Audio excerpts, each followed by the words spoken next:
सो once again dear student, एक बार फिर से आप सभी का स्वागत है आपके अपने YouTube channel all around study zone पर। तो दोस्तों, आप सभी का एक बार फिर से सीईटी की बेहतरीन क्लास में भी बहुत बहुत स्वागत है। अगर आप सीईटी 2023 की तैयारी कर रहे हैं, चाहे ग्रेजुएशन लेवल हो या फिर 12th लेवल हो, तो ये वीडियो आपके लिए बहुत ही ज़्यादा महत्वपूर्ण है, क्योंकि इस वीडियो में हम बात करने वाले राजस्थान जी के मोस्ट इंपोर्टेंट प्रश्न जो आपके सीईटी एग्ज़ाम में देखने को मिलेंगे। तो इस वीडियो को एंड तक जरूर वॉच करना है। अगर इस चैनल पर आप पहली बार पधारे हैं तो इस चैनल को दोस्तों सब्सक्राइब कर देना है। सब्सक्राइब करके नोटिफिकेशन बेल पर ऑल पर क्लिक कर देना है। चलिए आज की इस टेस्ट सीरीज की शुरुआत करते हैं और अंत में बताना कि कितने प्रश्न आपके करेक्ट हो रहे हैं। पहला प्रश्न है कि माउंट आबू पर जो झील है उसका नाम क्या है। बहुत ही इंपॉर्टेंट प्रश्न है दोस्तों, हर एक क्वेश्चन एग्जाम की दृष्टि से इंपॉर्टेंट है।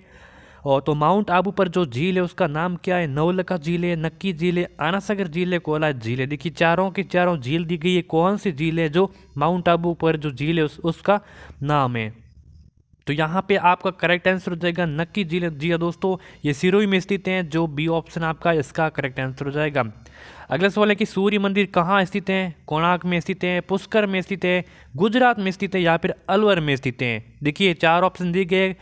जैसे ही मैं प्रश्न को पढ़ूं आपको तुरंत से आंसर अपने माइंड में ले लेना है। अगर आपका आंसर गलत हो रहा है तो कोई बात नहीं, क्योंकि जब मैं आंसर करेक्ट बताऊंगा कि कोणार्क है इसका राइट आंसर, तो आपके जो उत्तर है वो आपके माइंड में सेट हो जाएगा। तो सूर्य मंदिर कहाँ स्थित है, कोणार्क में, पहला ऑप्शन करेक्ट। आगे बढ़ते हैं। बेणेश्वर धाम मंदिर किस जिले में स्थित है। बेणेश्वर धाम मंदिर है किस जिले में।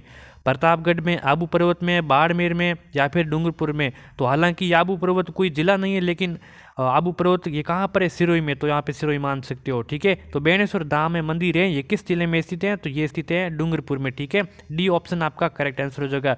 जिसने भी डी ऑप्शन सोचा है करेक्ट हो जाएगा। आगे बढ़ते हैं। राजस्थान की कुल कितने प्रतिशत जनसंख्या गाँवों में निवास करती है। देखिए ये प्रश्न है 2011 की जनगणना के अनुसार लिए गए हैं। तो राजस्थान की कुल कितने प्रतिशत जनसंख्या जो गांवों में निवास करती है। ठीक है, गांव में निवास करती हैं। तो 50%, 60%, 75%, यहाँ पर 90%। देखिए गांवों में निवास करती है कितने प्रतिशत, 75%। और बाकी जो 25% है वो शहरों में निवास करती हैं, इसीलिए गाँव में ज़्यादा निवास करती हैं जनसंख्या। सी ऑप्शन इसका करेक्ट आंसर। किस क्षेत्र में श्रेष्ठता के लिए महाराणा प्रताप पुरस्कार दिया जाता है। वेरी वेरी मोस्ट इंपोर्टेंट प्रश्न है दोस्तों, हर एक क्वेश्चन एग्जाम की दृष्टि से मोस्ट इंपोर्टेंट है, इसको बिल्कुल भी स्किप मत करना आप इसलिए। ठीक है, तो किस क्षेत्र में श्रेष्ठता के लिए जो महाराणा प्रताप पुरस्कार दिया जाता है, तो सिनेमा में, वन रक्षण संरक्षण में, साहित्य में या फिर खेल में। तो देखिए जो महाराणा प्रताप पुरस्कार दिया जाता है ये खेल क्षेत्र में दिया जाता है। किस में, याद कर लेना, खेल क्षेत्र में दिया जाता है। डी ऑप्शन आपका करेक्ट हो जाएगा। चलिए, भील निवासी है, कहाँ की निवासी है, तो भील जो जनजाति है ये किस क्षेत्र की निवासी है, तो मध्य भारत की है, उत्तर भारत की है, दक्षिण भारत की है या फिर पूर्व भारत की है। ठीक है, तो देखिए भील निवासी है। आपने अगर सोचा है करेक्ट आंसर आपका मध्य भारत की, तो आपका ऑप्शन बिल्कुल करेक्ट हो जाएगा बिना किसी शक के। आगे बढ़ते हैं। निम्न में से कौन सा जोड़ा सुमिलित नहीं है। इनमें से कौन सा जोड़ा है सुमिलित नहीं है। तो 3 जोड़े ऐसे हैं जो आपस में सुमिलित हैं, लेकिन एक ऐसा जोड़ा है जो गलत सुमिलित दर्शाया गया है, तो वो हमें ढूंढ करके निकालना है। तो देखिए बादला है, ये एक जोधपुर का प्रसिद्ध है, बिल्कुल करेक्ट है। यहाँ पे देखिए सुमिलित नहीं है, ये करेक्ट नहीं है, क्योंकि ये बादला जोधपुर का प्रसिद्ध है, ये सुमिलित हो रहा है। तो मसूरिया साड़ी कहाँ की है, जयपुर की। क्या मसूरिया साड़ी जयपुर की प्रसिद्ध है, नहीं बिल्कुल नहीं, क्योंकि कहाँ की है मसूरिया साड़ी दोस्तों, ये कोटा की प्रसिद्ध है। कहाँ की है, कोटा की। तो यहाँ पे सुमिलित नहीं है। इसकी दृष्टि से बात की जाए तो ऑप्शन नंबर हमारा बी हो जाएगा करेक्ट। नमदा कहाँ का है, टोंक का है, बिल्कुल करेक्ट है। संगमरमर की मूर्तियाँ कहाँ की है, ये जयपुर की है, ये भी करेक्ट है। तो इसके साथ साथ हमारे 3 प्रश्न यहाँ पे करेक्ट हो सके, 3 प्रश्न हमें याद हो सके। बादला जोधपुर का है, नमदे टोंक के, नमदे और दरिया टोंक के, संगमरमर की मूर्तियाँ ये जयपुर की हैं, लेकिन मसूरिया साड़ी कहाँ की, ये भी याद रखना है, ये जयपुर की नहीं है, ये कोटा की है। ठीक है, कहाँ की है, कोटा की। इसका बी ऑप्शन हो जाएगा करेक्ट आंसर। चलिए आगे बढ़ते हैं। 1857 ईस्वी में आउवा में किस ब्रिटिश पॉलिटिकल एजेंट की हत्या की गई। जब 1857 की क्रांति हुई थी उसमें आउवा में जो किस ब्रिटिश पॉलिटिकल एजेंट की हत्या की गई, तो कैप्टन मैक मैशन की, जॉर्ज पैट्रिक लॉरेंस की, कैप्टन सावर्स की या फिर बर्टन की गई थी। तो किसकी की गई थी, तो ये की गई कैप्टन मैक मोशन की, जो आपका पहला ऑप्शन इसमें करेक्ट आंसर हो जाएगा। अभी तक चैनल को सब्सक्राइब नहीं किया तो देर किस बात की, कर दीजिए।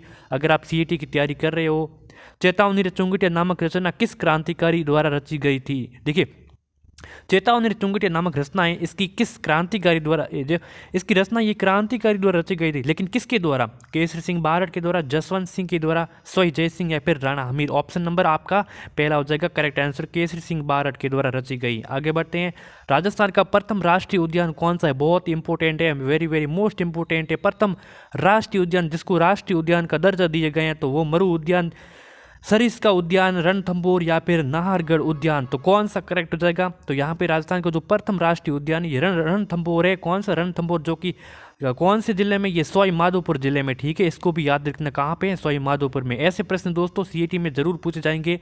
राज्य में कौन सा पक्षी विलुप्त की कगार पर है? कौन सा पक्षी है जो विलुप्त कगार पर है, नष्ट होने की कगार पर है? तो कुर्जा है, फ्लेमिंगो है, स्टॉर्क है या फिर गोडावन है? तो करेक्ट आंसर यहाँ पे हो जाएगा गोडावन दोस्तों। जो पक्षी हैं ये विलुप्त की कगार पर है, इसका डी ऑप्शन हो जाएगा करेक्ट आंसर। अगला सवाल है कि राज्य में सागवान वन निम्न में से किस जिले में नहीं पाए जाते हैं? देखिए अब यहाँ पे पूछा है कि नहीं, राजस्थान में जो सागवान के वन है किस जिले में नहीं पाए जाते? तो बांसवाड़ा में, चित्तौड़गढ़ में, डूंगरपुर में या फिर सिरोही में? करेक्ट आंसर कौन सा हो जाएगा सभी को बताना है। राजस्थान में जो सागवान के वन है ये सिरोही क्षेत्र में दोस्तों नहीं पाए जाते हैं। तो कहाँ पाए जाते हैं? बांसवाड़ा में, चित्तौड़गढ़ और डूंगरपुर में पाए जाते हैं, और सिरोही क्षेत्र में नहीं पाए जाते हैं। यहाँ पे ऑप्शन की बात की जाए करेक्ट, डी ऑप्शन हो जाएगा करेक्ट आंसर। धरती धोरा री के रचनाओं के रचयिता कौन है? देखिए एक रचना है, कौन सी? धरती धोरा री। इस रचना के रचयिता कौन है? माणिक्यलाल वर्मा, भरत व्यास, तारा प्रकाश जोशी या फिर कन्हैयालाल सेठिया जी? धरती धोरा री रचनाओं के रचयिता हैं कन्हैयालाल सेठ। यहाँ पे डी ऑप्शन आपका करेक्ट आंसर हो जाएगा। आगे बढ़ते हैं, कपास के लिए उपयुक्त जलवायु कौन सी है? बेस्ट कौन सी जलवायु है किसके लिए? कपास के लिए। उष्ण कटिबंधीय, शीतोष्ण कटिबंधीय, पश्चिमी विक्षोभ या फिर इनमें से कोई नहीं? तो देखिए कपास के लिए जो उपयुक्त जलवायु है वो उष्ण कटिबंधीय है। और आपको क्या पता कपास के लिए जो उपयुक्त मिट्टी है वो कौन सी है? तो वो काली मिट्टी है। ठीक है, कपास के लिए काली, क से क। ठीक है, आगे बढ़ते हैं, निम्न में से कौन सा स्थल राजस्थान में 1857 की क्रांति का केंद्र नहीं था? कौन सा स्थल है जो 1857 की क्रांति हुई थी उसका केंद्र नहीं था? तो अजमेर। अजमेर में कौन सा था? नसीराबाद, अजमेर, जयपुर, नीमच या फिर आहुआ? तो कितनी छावनी थी? तो 6 छावनी थी, उनमें से जयपुर छावनी यहाँ पे नहीं था। जो 1857 की क्रांति हुई थी उसमें जयपुर ये केंद्र है, राजस्थान का केंद्र इसमें से नहीं था। बी ऑप्शन आपका हो जाएगा इसमें करेक्ट आंसर। सरगासूली या इसका अन्य नाम है ईसरलाट। ठीक है, ये कहाँ पर स्थित है? जयपुर में, अजमेर में, जोधपुर में, करौली में। सरगासूली, ईसरलाट कहाँ पर स्थित है? तो ये स्थिति आपकी जयपुर में स्थित है, जो पहला ऑप्शन हो जाएगा करेक्ट आंसर। इसका निर्माण किसके द्वारा किया गया? तो ये ईश्वर सिंह के द्वारा किया गया। इसका भी आपको जरूर ध्यान रखना है। ठीक है, सरगासूली का अन्य नाम क्या है? ईसरलाट है, और ये कहाँ पर स्थित है? जयपुर में, और इसका निर्माण ईश्वर सिंह के द्वारा। अगला सवाल है कि उत्तरी भारत का पहला रावण मंदिर कहाँ पर स्थित है? वेरी वेरी मोस्ट इंपॉर्टेंट है दोस्तों। उत्तरी भारत का जो पहला रावण मंदिर है ये कहाँ पर स्थित है? तो राजसमंद में, अलवर में, जोधपुर में, जालोर में। 4 ऑप्शन दिए गए हैं, करेक्ट आंसर कौन सा हो जाएगा? उत्तरी भारत का जो पहला रावण मंदिर है ये स्थित है जोधपुर जिले में। कौन से जिले में? जोधपुर जिले में आपका इसमें हो जाएगा सी ऑप्शन आपका करेक्ट आंसर हो जाएगा। ठीक है, आगे बढ़ते हैं, यहाँ तक क्लियर है। तो आगे बढ़ते हैं बिना किसी देरी के, और बिना किसी देरी के आपको क्या करना है? चैनल को सब्सक्राइब करना है। ठीक है, चैनल को सब्सक्राइब करना है। मूसी महारानी की छतरी कहाँ पर स्थित है? बहुत ही इंपॉर्टेंट प्रश्न है। मूसी महारानी की छतरी धौलपुर में, अलवर में, जोधपुर में, प्रतापगढ़ में। मूसी महारानी की छतरी स्थित है अलवर जिले में। कौन से? अलवर जिले में, जो आपका बी ऑप्शन इसमें हो जाएगा करेक्ट आंसर। चलिए आगे बढ़ते हैं बिना किसी देरी।